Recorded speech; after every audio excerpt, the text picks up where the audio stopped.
قصر کے لیے کوئی ڈسٹنس کوئی طے کیا گیا ہے؟ نہیں، کوئی ڈسٹنس نہیں ہے.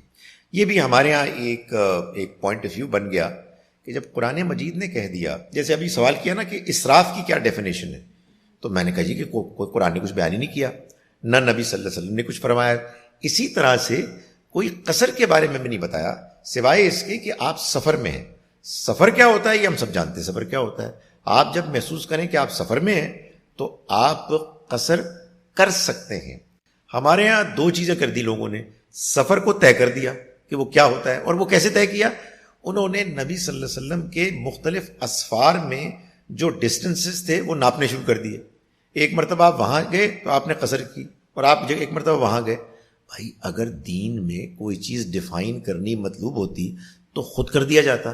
ہم اپنے طور پر کوئی اضافی چیز کیوں بیان کرتے ہیں؟ اس کے نتیجے میں کیا ہوا؟ کچھ نے کچھ کہا، کچھ نے کچھ کہا، ایک اختلاف پیدا ہو گیا. اللہ نے یہ چیز ہم پر چھوڑ دی ہے کہ ہم یہ محسوس کریں کہ ہم سفر کر رہے ہیں تو ہم نماز کو قصر کر سکتے ہیں. سفر کا کیا ڈسٹنس ہے یہ اللہ تعالیٰ نے بیان نہیں فرمایا. جب اللہ نے نہیں بیان فرمایا تو پھر میرا خیال ہے کسی اور کو بھی بیان نہیں کرنا چاہیے.